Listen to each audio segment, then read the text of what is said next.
இன்ஃபோர்நெட் நேயர்களுக்கு வணக்கம். இன்றைக்கி நம்ம ஸ்மார்ட்டாக இருக்கோம் அப்படின்னு நினைக்கிறோமோ இல்லையோ, பட் நம்ம கையில் ஸ்மார்ட் ஃபோன் இருக்கா அப்படின்னு தான் நினச்சிட்டு இருக்கோம். அந்த ஸ்மார்ட் ஃபோன்லேயும் பார்த்தீங்க அப்படின்னாக்க ஏகப்பட்ட ஆப்ஸு, சாஃப்ட்வேர்ஸ்லாம் போட்டு வச்சுருப்போம். பட் எல்லாரோட மொபைலையும் இருக்கக்கூடிய ஒரே ஆப் என்ன அப்படின்னு பார்த்தீங்கன்னா டிக்டாக். டிக்டாக்ல பார்த்தீங்கன்னா சில பேர் பார்த்தீங்கன்னா நடனம் ஆடுறது, மியூசிக் டிசைன் பண்ணுறது, ஆடுறது, பாடுறது, சில நடிகர்கள் மாதிரி நடிச்சு காமிக்கிறது, இந்த மாதிரி விஷயங்கள்லாம் பண்ணுவாங்க. இது மூலமாக அவங்களுக்கு சினிமாவில் சில பேருக்கு வாய்ப்புகள் கிடச்சிருக்கு, சில பேருக்கு சீரியலில் வாய்ப்பு கிடச்சிருக்கு, சில பேருக்கு விளம்பர நிறுவனங்கள்லேருந்து அழைப்பு கூட வந்திருக்கு. இந்த மாதிரி விஷயங்கள்லாம் நடக்குதுல்ல, அப்போ நம்மளும் பண்ணுவோம் அப்படின்னு சொல்லிட்டு எல்லாருக்கும் அவங்க அந்த டிக்டாக் ஆப்பை டவுன்லோட் பண்ணிவிட்டு நம்மளும் நடிச்சிட்டு இருக்கோம், பாடிக்கிட்டு இருக்கோம். இது ஆரோக்கியமான விஷயம் தானே. ஒரு கலைத்திறமை வெளியே கொண்டு வர்றதுக்கு முக்கியமான ஒரு ஆப் டிக்டாக் இல்லையா? அதில் என்ன பிரச்சனை இருக்குன்னு நீங்கள் நினைப்பீங்க. பட் அங்கே தான் ஒரு விஷயமே இருக்குது.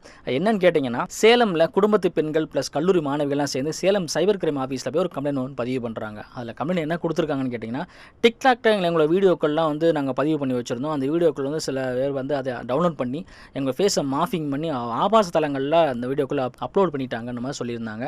அதுக்கு சைபர் கிரைம் டிபார்ட்மெண்ட் இருக்கிற போலீஸார் என்ன சொல்லியிருந்தாங்கன்னு கேட்டிங்கன்னா, அந்த மாதிரி வீடியோக்கள்லாம் வந்து அவங்க அப்லோட் பண்ணாங்கன்னா அது எடுக்கிறதும் கஷ்டம், ப்ளஸ் டிக்டாக்லேருந்து அவங்க வீடியோ ரிமூவ் பண்ணுறதும் கொஞ்சம் கஷ்டம். பட் டைம் எடுத்து தான் அதெல்லாம் பண்ண முடியும். இனிமேல் இந்த மாதிரியான தளங்கள்லையும் சரி, இந்த மாதிரி வீடியோக்களும் நீங்கள் பண்ண வேண்டாம் அப்படின்னு சொல்லி ஒரு அன்பான எச்சரிக்கையோடு அவங்க அனுப்பிச்சிட்டாங்க.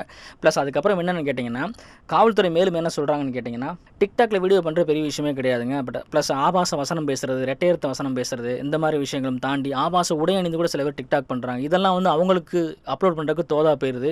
ஈஸியாக மாஃபிங் பண்ணி அதை வந்து ஆபாச தளங்களை பதிவேற்றம் பண்ணிடுறாங்க. ஸோ இந்த மாதிரியான விஷயங்கள்லாம் இனிமேல் டிக்டாக்லாம் பண்ண வேண்டாம், அது ஆரோக்கியமான விஷயமாக பயன்படுத்துங்கன்னு சொல்லி ஒரு வேண்டுகோளும் எடுத்துருக்காங்க காவல்துறையினர். எது எப்படியோ நம்ம கிடைக்கக்கூடிய இந்த ஆப், இந்த டிஜிட்டல் யுகத்தில் இந்த மாதிரி ஆப்புகள் வந்து பார்த்தீங்கன்னா நம்மளுக்கு நல்ல விஷயத்துக்கு பயன்படுத்தும் வெளியே வந்து தப்பான விஷயத்துக்கு பயன்படுத்த வேண்டாம் அப்படின்றத எல்லோரோட நம்பிக்கையாக இருக்குது. மேலும் இது போன்ற சமூக நிகழ்வுகளை தெரிந்து கொள்ள லைக் பண்ணுங்க, கமெண்ட் பண்ணுங்க, ஷேர் பண்ணுங்க. எங்களுடைய சேனலை சப்ஸ்கிரைப் பண்ணுங்க, பக்கத்துல இருக்கிற பெல் பட்டனை பிரஸ் பண்ணுங்க.